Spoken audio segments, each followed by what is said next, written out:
Hey guys, welcome back. My name is Karen and this is Southern Ketovore.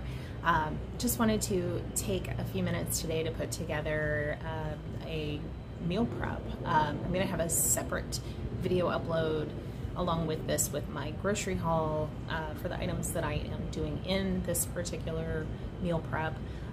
All total, start to finish, this was less than 2 hours. Typically, I could probably cram it all into more if I did each individual thing together rather than kind of taking the time to do them individually so I could film. But it was still, I mean, 2 hours. I have proteins and sides for the week for really the whole family. The only thing, and I think I mentioned it later in this too, that I don't have included in the meal prep is some grilled chicken breast that Richard did yesterday on the charcoal grill. So he marinated 8 chicken breasts and grilled those up. So those are stowed away in the fridge, which we'll use for, you know, whatever we want to do with that during the course of the week. And then everything that's included in this one, everybody's doing tree work. It is going to follow here in this video. So I hope this shows you guys that it's not that difficult to do some meal prep. It is not that expensive. You can definitely do this kind of stuff on a budget. And it doesn't have to be fancy. You can keep it very, very simple and still have really healthy foods available right at your fingertips to keep you on track and keep you moving forward. So I hope that this will help you guys and give y'all some inspiration and help y'all keep moving forward so you can reach all of your goals. So here we go. We will go ahead and roll our meal prep. Okay, time to make green beans. Got about 2 tablespoons of bacon grease melted in here. And we're going to add a big old heaping spoon of some minced garlic.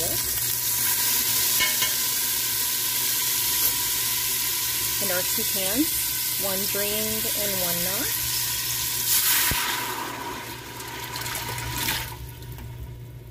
I have found that if you don't drain one, it's just way too much liquid. All right, so we get those guys in there. Then, additionally, we're going to add pretty good sized sprinkle of some kosher salt. And very, very generously season this with some garlic powder. This is just dehydrated garlic. Nothing crazy, but ultra generous on this, guys. That's what makes them yummy. All right, and so I'm going to bring these to a boil. They're on medium-high heat right now. So I'm going to bring them up to a boil and then knock them down to low and let them hang out and kind of simmer on low for really about an hour to soak up all of the flavor. And then they will be ready for prep. All right, also for the kids, we're gonna do these peas. So I'm just gonna dump both cans into a small sauce pot. And I'm gonna add what's left of my room temp butter. So it's about 2 tablespoons to this. And cook these on medium-low until they're cooked through. And then just set those aside for them as well. All right. Throw these on a back eye, so they're going to be hanging out for a little while. And I'm going to shift this guy probably to medium for now. And once it starts bubbling, I'll drop it down to low and let it hang out too, just like the beans, which are over here, getting ready to hang out too. All right, now we are prepping Brussels sprouts. This is 3 bags. Each of the bags is 1 pound and they are pre-washed. I go through and just cut off the little butt end where the stem was and then cut them in half and put them in a big bowl. And this is basically, I roast these in the oven at 400 degrees. So I've already got my oven preheated. I've got my glass dish over here. I just did, it's about a 1/4 cup of bacon grease and just melted that down. So this is the oil that I prefer to use. Olive oil and avocado oil work fine too. But I do not strain my bacon grease, so I get all of the little pieces, and I'm totally fine with that. So got some bacon grease in there. I'm also going to throw in a little kosher salt. I'm not going to go crazy, just because the bacon grease is also obviously pretty salty.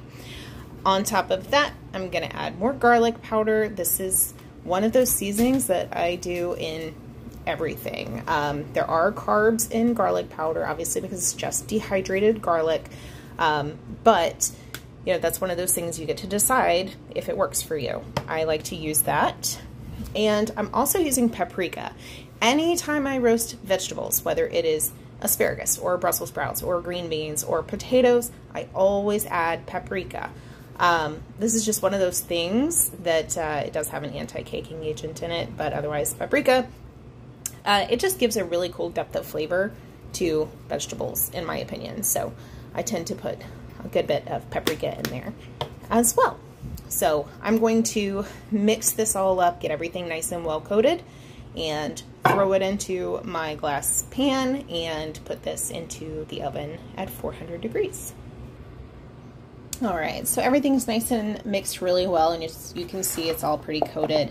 But that amount of bacon grease for 3 pounds of Brussels sprouts was just the right amount to kind of help lightly coat everything without making it like overly greasy or leaving any, you know, a ton of oil in the bottom. So that was just the right amount. So obviously if you do a smaller amount, you can just reduce that amount of oil or bacon grease that you would be using. But I used about a 1/4 cup for 3 pounds.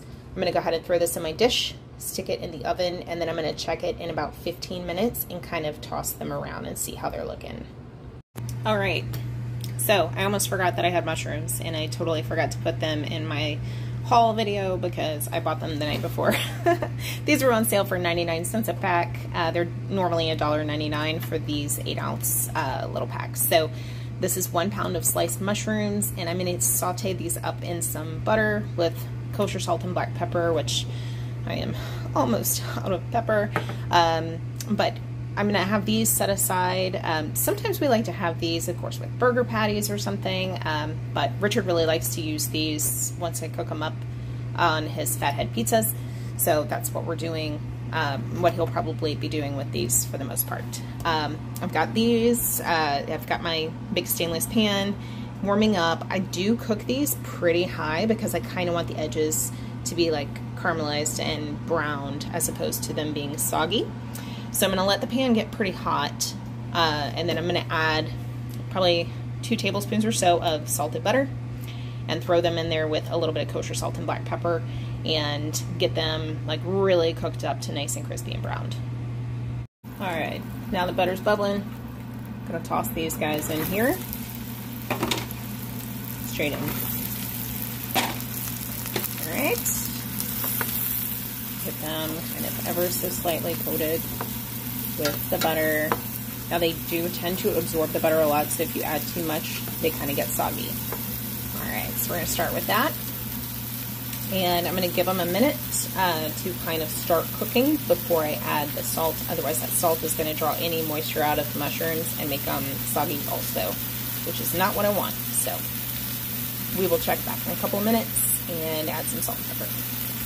Alright, so mushrooms have cooked down a little bit, starting to kind of brown. I just added the black pepper and stirred them around a little, and now I'm going to add some kosher salt. So we're going to do a pretty hefty little sprinkle of kosher salt. I'm going to stir them all up, and then I cook these on medium-high until all of the moisture's gone and they're nice and crispy and browned up. So I will show you what they look like when we're all finished. Okay, so this is about where I stop normally. You can kind of see there's this little bit of like crispy brown edges on these guys. So I'm going to let them cool off and pack them up and stick them in the fridge so they're ready for any of Richard's pizzas, or if we want them on the side of anything. Also, I'm getting fogged up here, but the peas now are turned off, so those are starting to cool. And same thing with the green beans. These guys I just turned off as well, and they're going to start chilling a little bit so that I can pack all of this stuff up and have it ready. And Brussels sprouts, let's get an update on those. I just the 15-minute timer just ran out, so I just tossed these around a little bit and set the timer for another 15 minutes, and I'll check them again then. Because I did so many in this container, it's probably going to be another half hour before they get to the level where I like them nice and crispy. So we'll check back then. Almost forgot I was doing these. So I have a dozen eggs in here on my trivet with a cup of water underneath in my Instant Pot. I'm going to throw the lid on. And I have this set to sealing, and I'm going to do my 5-5-5 method for this. Everybody uses different functions. I use the steam function for mine. It's set for 5 minutes automatically, but I do take the keep warm function off. So it'll take a few minutes to come to pressure, and then these will cook on high pressure for 5 minutes. I will let them rest for 5 minutes, and then I will release the extra steam and put these in an ice bath for 5 minutes before I peel them to be prepped for the week. We use hard-boiled eggs for egg salad, just to have as a, with pepperoni slices or something on the side, or as a snack. Usually a dozen will last us like 3 days, maybe. So, yeah, that's what's next. Okay, finished product on Les Brussels. As you can see, a lot of them are nice and browned, kind of crispy on the edges. I honestly usually like them a little bit more crisped than this, but since this is a prep, my intention is to, when I go to reheat these at night, probably throw them in a smaller casserole dish and warm them in the oven so they'll crisp a little bit further. So I stopped these like just under where I would normally stop them. But they're fork tender and starting to get brown and crispy on the edges. So perfect, perfect Brussels. All right, quick wrap. Brussels, dozen hard-boiled eggs, ton of green beans, mushrooms, peas. Everybody's cooled off enough that I'm gonna put these guys in Tupperware and stick them in the fridge and move on to meat. 100% forgot to film making these. I made meatballs.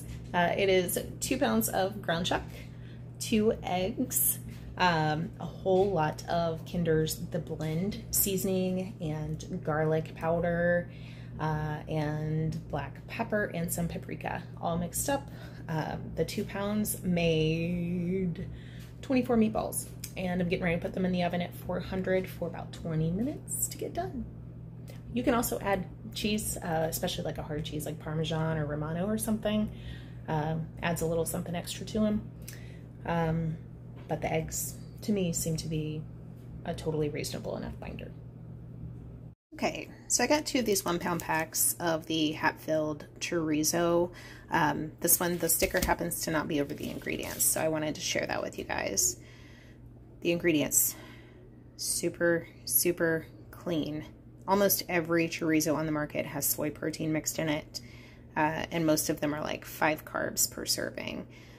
This one is 2 carbs per serving, 1 fiber, and all of those carbs come from seasonings and not from just junk filler. So all I'm going to do with this is just brown it up and crumble it and put it in a container to keep in the fridge, so we can heat it up and have chorizo and eggs a couple of days. So that's all I'm doing with that. Nothing special.